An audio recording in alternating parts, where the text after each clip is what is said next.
Great, thanks. And his favorite cigars were a Corona, Petite Corona, the Monte Cristo number 4 and a Romeo and Juliet at number 4. The cigars that Kennedy actually enjoyed the most. So he had quite a collection there for a while. Now, what would you ultimately like to see, since you're in the retail business? And what would you like to see in your store? What would you? Is there? Well, let me just backtrack one second and clarify, because I didn't address, you had asked me about President Obama lifting some of the sanctions, or relaxing some of the restrictions. It now allows a U.S. citizen to travel to the country of Cuba and bring back $100 of Cuban products. That could be $100 in Cuban cigars. It could be 50 in Cuban cigars, 50 in Cuban rum. Okay. Oh yeah. $100 period. So there was a lot of confusion. People would call me regularly and ask, does this mean that I can bring my Cuban cigars back into Canada or Mexico or the Bahamas when I go to travel? No. It only applies to you traveling to the country of Cuba, and then you can bring those back. Okay, so let me just reiterate that. You can only go to Cuba and bring back $100 worth of Cuban product. Exactly. Okay. In total. In total. Right. So if you buy something exclusive. Don't buy any hats. Yeah, right. That's going to eat up your cigar money. Back to your question, as a retail, personally, it's exciting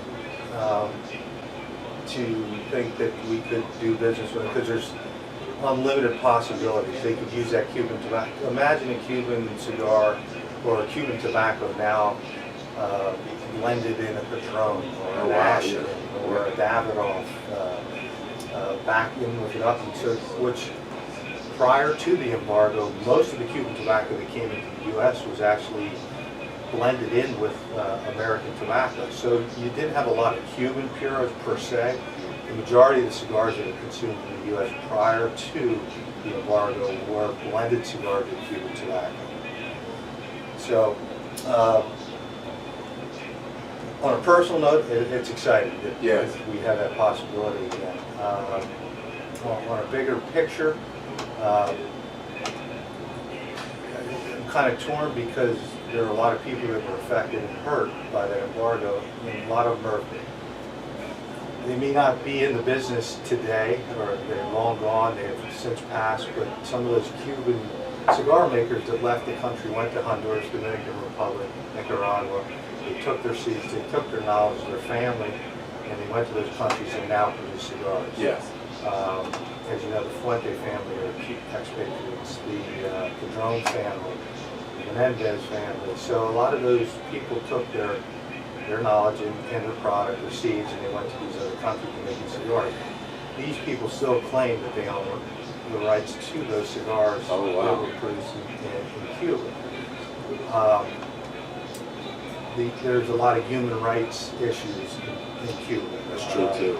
So there's some things that, as a private citizen, I would like to see happen in Cuba before we really normalize. You know, make sure that people are treated fairly. I know some people think that they have a great healthcare system and stuff. A lot of this, I don't want to get political, but I think a lot of the people still suffer. And I think the people that he did affect should be compensated in some way. Which leads to a much broader question. A lot of people say, well, what happens when the embargo does lift? Personally, and I don't have inside knowledge, I mean, I do, but I feel that what's going to happen once the embargo, if the embargo is eventually lifted, and I think it will be, that a lot of this is going to have to be tied up or will be tied up in moral court. A few years back, just to give you an example, Cohiba cigars was a cigar that was produced in Cuba after the embargo. Okay, so they actually own that trademark. That's theirs. Right. Okay.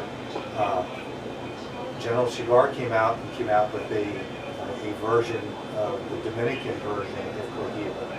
If you remember, the band looked very similar to... I'm not familiar. I'm Okay. a cigar rookie. Okay. So He's you got to here for explain a educational little bit more purposes. about General Cigar Company for me. Well, General Cigar Company is one of the large companies, one of the largest companies in the world. They own Macanudo, Punch, Hoya de Monterrey, Okay. just to name a few. Oh, wow, yeah. They have since bought other companies. CAO is one that they recently purchased. But General Cigar came out with a Cohiba, a Dominican version, and they were sued in world court by the country of Cuba, stating that that's our trademark, you guys are infringing on our trademark. So that General had to change their packaging. So now you'll see the iconic red dot Cohiba that you'll see on our shelves and our humidors, which is manufactured in the Dominican Republic. Oh, So yes. there's precedence. There has been there has been a confrontation between the two. An outside influence that is manufacturing something that was produced in Cuba after the embargo. A lot of these other brands, Monte Cristo, Punch, Hoya de Monterrey, some of the iconic brands that everybody knows, Romeo and Julieta, these cigars were manufactured in Cuba before the embargo, and these were the people that were exiled. So there's going to be a lot of, I think, There's some legal battles. legal battles, yeah, to kind of sort all that out. Right.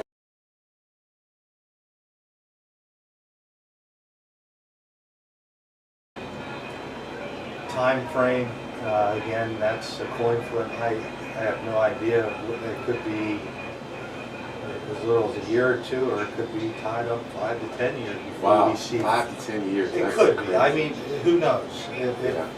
Hopefully it wouldn't be that long. I mean, that would probably do a worst case scenario, but Right. I think you'll see a regime change in Cuba very, very soon. I mean, Sure. Fidel's, they've been propping him up for And years. he's been getting, his brother's been getting up. I mean, Raul, Raul's is getting that- older too. and he's getting up there in ages. So I think once we start to normalize relationships and outside come more of the U.S. I mean, we're only 90 miles from Cuba. American companies, Starbucks, and McDonald's, and Sure. Marriott, and, they start setting up base there and they're bringing American citizens there. I think all that goes away. Yeah, money smooths everything out. Winning and money smooths everything out. It certainly does. Yeah. Since you did bring up money, a big question for you, Greg. Say if we do get Cuban cigars, do you see a price increase, from them coming to the States since they haven't been supplying us directly, or you see a decrease, or is everything just going to remain status quo? I would think pricing, of course, there's a lot of factors that go into the price of a cigar. I mean, it could be weather conditions. If the Caribbean Basin is hit with numerous tornadoes or the hurricanes, Hurricanes, yeah. that could affect the price of tobacco. You have less supply, larger demand, obviously the price is going to go up. You think it may affect the other brands? Maybe they would have to lower their prices because the Cubans are coming in to get people to pay attention. Well, Because I would think the cigars, the price would probably be ridiculous. I'll say it probably would be ridiculous because people would buy them. yeah. And I would think maybe that would force the ones that's already here that are sanctioned or previously sanctioned may have to lower their prices to To be compete. more competitive. Yes, that's what I think. I'm not the insider. Well, with the U.S. already being the largest consumer of Cuban cigars, I don't know how much the consumption is going to go up because the price is going to be prohibitive enough that the average guy probably isn't going to go run out and buy $700 box of Cohiba Escondidos. So I don't think that you're going to see a big price change. I think the pricing will probably remain very stable across the board. As far as established manufacturers now, established brands in the U.S., prices going down, that would be a new one. Very seldom do you ever see prices go down in anything. That's Yeah. true, but They usually look at bring gas out- right now. Yeah. Yeah, but see, with cigar companies, from what I've noticed, if they want to go cheaper, they'll come out with a cheaper line. They may Yeah. they may do line extensions. They may do. You may see some more aggressive marketing. So That's true as too. long as the FDA does not hold us up, and I'm sure we're going to get into that subject because that's a much more important. Let's go into that right now.